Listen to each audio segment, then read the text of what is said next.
7 जुलाई 2016 की सुबह एक बाथरूम का बंद दरवाज़ा। बाथरूम के अंदर से कुछ गिरने की आवाज़ आती है और जब बाथरूम का दरवाज़ा खोला जाता है तो उसके अंदर से निकलती है इंडिया के सबसे बड़े पैरानॉर्मल इन्वेस्टिगेटर की डेड बॉडी, गौरव तिवारी की डेड बॉडी।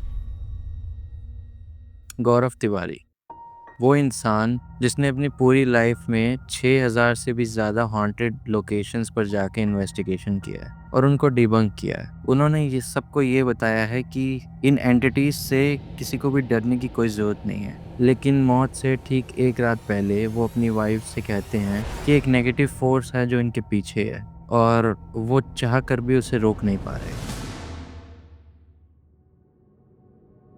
गौरव तिवारी का जन्म 2 सितंबर 1984 में पटना में हुआ था और उनका स्टार्टिंग से ही उनका नेचर बहुत ज़्यादा क्यूरियस और ऑब्जर्विंग सा रहा है। लेकिन उनके घर पे कोई भी पैरानॉर्मल या सुपरनैचुरल से इन्वॉल्व नहीं था। वो हमेशा साइंटिफिक और लॉजिकल रीजनिंग की तरफ जाते थे। उनको भी हमेशा से ये सिखाया गया था कि साइंस और लॉजिक के अलावा कोई भी सुपरनैचुरल या पैरानॉर्मल जैसी कोई चीज़ नहीं होती। उनकी फैमिली की भी कभी भी कोई भी पैरानॉर्मल से कोई इंटरेक्शन नहीं थी। 16 साल की उम्र में उन्होंने कुछ बॉलीवुड प्रोजेक्ट्स में छोटे-मोटे रोल्स भी करे थे। लेकिन उन्हें ये रियलाइज़ हो गया था कि ये काम उनके लिए नहीं बना है। अपने मिड 20s में वो यूएस चले जाते हैं, फ्लोरिडा में, जहाँ पर वो कमर्शियल पायलट बनने की ट्रेनिंग ले रहे थे। एक कमर्शियल पायलट जिसका दिमाग बहुत ज़्यादा साइंटिफिकली और लॉजिकली चलता है, वो कभी भी ऐसी चीज़ों पे भरोसा नहीं करेगा। उनकी पायलट ट्रेनिंग में जो उनके ट्रेनिंग मेट्स थे, वो उनके साथ फ्लोरिडा के एक अपार्टमेंट में रहते थे और वही अपार्टमेंट था जहाँ से उनकी पैरानॉर्मल की स्टार्टिंग हुई थी। यही वो अपार्टमेंट था जहाँ पर उनकी पूरी लाइफ चेंज होने वाली थी और उनकी लाइफ का सबसे बड़ा टर्निंग पॉइंट था। उस अपार्टमेंट में जो भी एक्टिविटीज़ हो रही थी, उन सबको गौरव ने पोल्टरगाइस्ट एक्टिविटी कहा।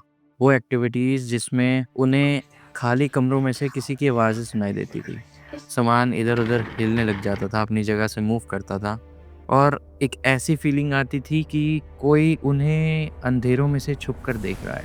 कोई ऐसी चीज़ जो उन्हें दिखाई नहीं दे रही, लेकिन वो एंटिटी उन्हें देख सकती थी। उन्हें अब अचानक से पैरानॉर्मल पे भरोसा होने लग गया था क्योंकि ये कुछ ऐसी हरकतें थी जो उनका साइंटिफिक माइंड रीड ही नहीं कर पा रहा था, उसको एक्सप्लेन नहीं कर पा रहा था।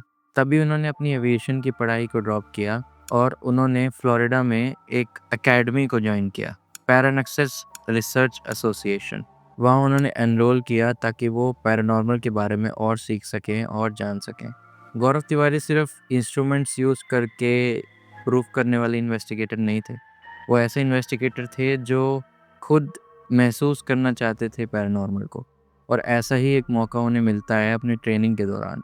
जब फ्लोरिडा में उनको एक मॉर्ग के अंदर इन्वेस्टिगेशन करने का मौका मिलता है और जब वो वहाँ इन्वेस्टिगेशन कर रहे थे, जितने भी इन्वेस्टिगेटर्स थे सब ने मना कर दिया था मॉर्ग के चेंबर में बैठने से या उसमें लेटने से।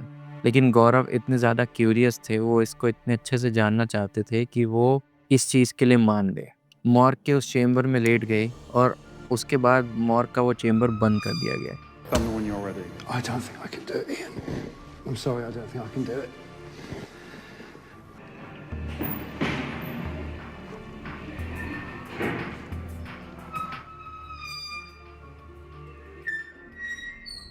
You tell me when you're ready. All right, I'm ready. Good luck. 2009 में गौरव इंडिया वापस आ जाते हैं, लेकिन इंडिया एक ऐसे पैरानॉर्मल इन्वेस्टिगेटर के लिए तैयार ही नहीं था। इंडिया सुपरस्टिशन से इतना भरा हुआ है कि यहाँ बाबा और तांत्रिक की वैल्यू ज़्यादा की जाती है। लेकिन जब एक नौजवान लड़का कुछ इंस्ट्रूमेंट्स और कुछ मशीनें लेकर आया तो लोगों ने सीधा उसे एक ठग बोल दिया, क्योंकि लोग इस चीज़ पर विश्वास ही नहीं कर सकते कि कोई इंसान मशीन यूज़ करके ये बता पाए कि कोई पैरानॉर्मल एक्टिविटी या कोई एंटिटी है या नहीं। उनकी फैमिली खुद हैरान थी कि इन्होंने आखिर ये कौन सा प्रोफेशन चूज़ किया है, क्योंकि उनका कभी पैरानॉर्मल से कोई लेना देना नहीं था। लेकिन गौरव की एक कोर थिंकिंग थी जो उनके सारे आने वाले केसेस की एक बिल्डिंग ब्लॉक की तरह काम करने वाली थी। उनका कहना था knowledge cancels fear. To me, knowledge cancels fear. इस एक गैप को भरने के लिए उन्होंने एक एकेडमी खोली, ghost research and investigators of paranormal, जिसका नाम आगे जाकर आईपीएस से जाना जाने लगा, इंडियन पैरानॉर्मल सोसाइटी।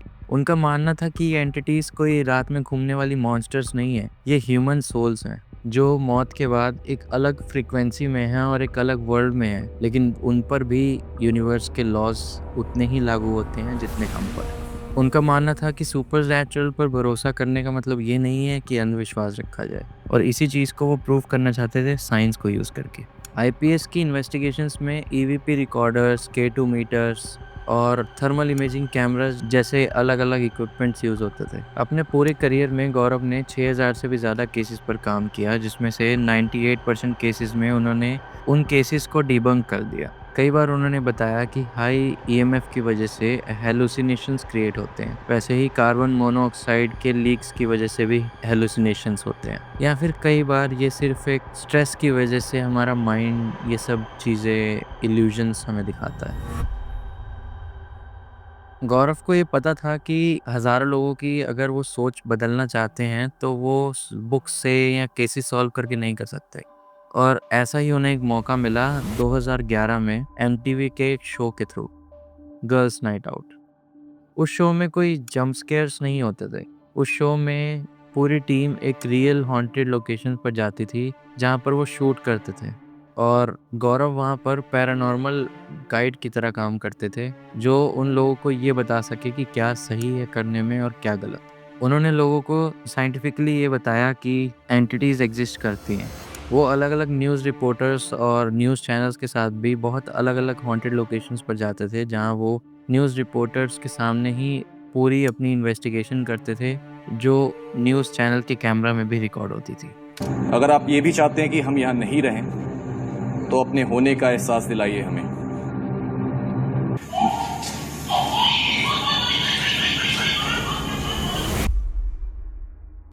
कुछ ही सालों बाद वो इंटरनेशनली भी पॉपुलर होने लग गए और हॉन्टेड ऑस्ट्रेलिया की टीम ने उन्हें बुलाया। वो हॉन्टेड ऑस्ट्रेलिया की टीम के साथ बहुत फेमस और वायलेंट हॉन्टेड लोकेशंस पर जाते और वहाँ उनकी टीम के साथ इन्वेस्टिगेशन में परफॉर्म करते थे। ऐसी ही बहुत सारी हॉन्टेड और वायलेंट लोकेशंस में से एक थी एराडेल लुनेटिक असाइलम। ये एक बहुत बड़ा साइकेट्रिक हॉस्पिटल था, जहाँ लोगों की रिपोर्ट्स थी कि आने वाले लोगों पर फिजिकल हमले किए जाते थे।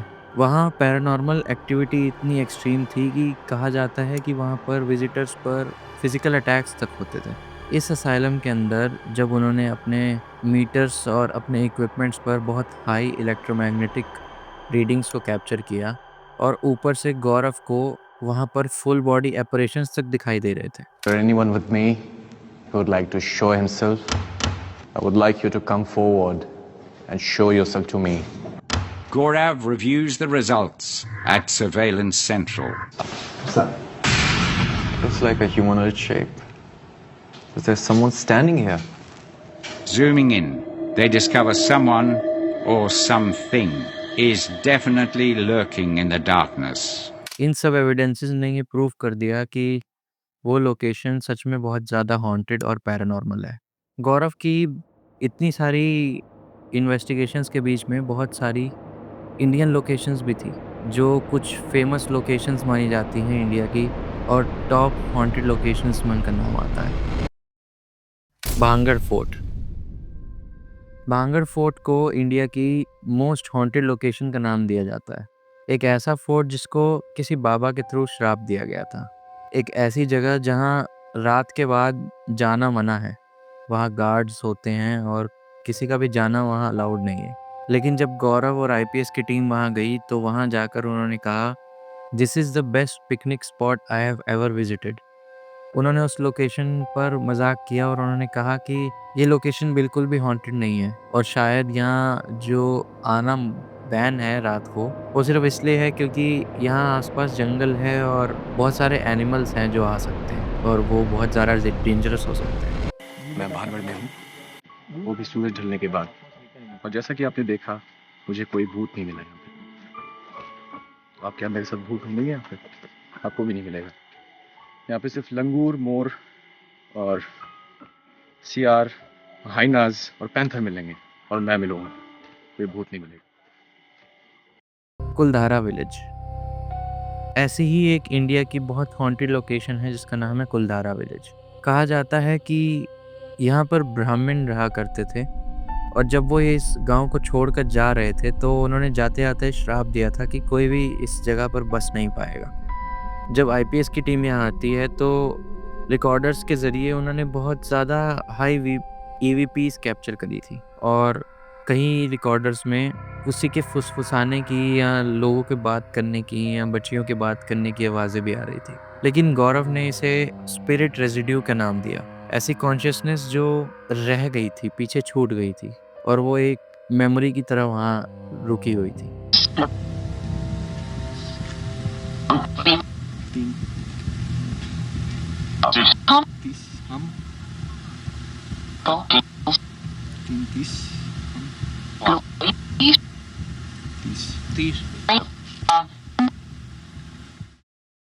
मुकेश मिल्स मुंबई की एक बहुत बड़ी अबैंडन टेक्सटाइल फैक्ट्री जिसमें 1982 में एक बहुत भयानक आग लग गई थी जिसकी वजह से बहुत लोगों की जान चली गई थी। उस एक लोकेशन पर बहुत सारी बॉलीवुड मूवीज़ की शूटिंग भी हुई है और वो एक बहुत ही हॉन्टेड लोकेशन मानी जाती है। बहुत सारे लोगों ने क्लेम किया है कि वहाँ पे उन्होंने अलग अलग चीज़ें नोटिस करी हैं, अलग अलग चीज़ें देखी हैं और इवन एक एक्ट्रेस की कहानी है कि वो वहाँ पर पोजेस हो गई थी। आईपीएस की टीम ने वहाँ पर बहुत सारी ईएमएफ और ईवीपीज रिकॉर्ड किए जिसने उन्हें खुद ही कंफ्यूज कर दिया था। लेकिन गौरव ने इसका भी एक लॉजिकल रीज़न दिया और उन्होंने कहा कि ये बंद कमरों में और ये बंद बिल्डिंग्स की वजह से वहाँ पर बहुत सारी टॉक्सिक गैसेस इकट्ठी हो गई हैं जिसकी वजह से हेलुसिनेशंस क्रिएट होते हैं। शायद यही गौरव की सबसे बड़ी खासियत थी कि पैरानॉर्मल इन्वेस्टिगेशंस के दौरान वो लॉजिकल रीजंस ढूंढते रहते थे उन एक्टिविटीज़ को, उन हरकतों को डिबंक करने के लिए। मेरा नाम गौरव तिवारी है और मैं यहाँ रहने वाली किसी भी आत्मा, किसी भी शक्ति या किसी भी एनर्जी से बात करना चाहता हूँ जिससे मेरी भाषा, मेरी इंटेंशन समझ में आ रही है। आपको हमसे घबराने की ज़रूरत नहीं है। आप बाहर आइए और हमसे बात करने की कोशिश कीजिए। अगर आप ये भी चाहते हैं कि हम यहाँ नहीं रहें तो अपने होने का एहसास दिलाइए हमें। लंबी दहर माइंस ये एक ऐसी अबैंडन्ड माइन थी जहाँ का इतिहास बहुत ही खौफनाक था।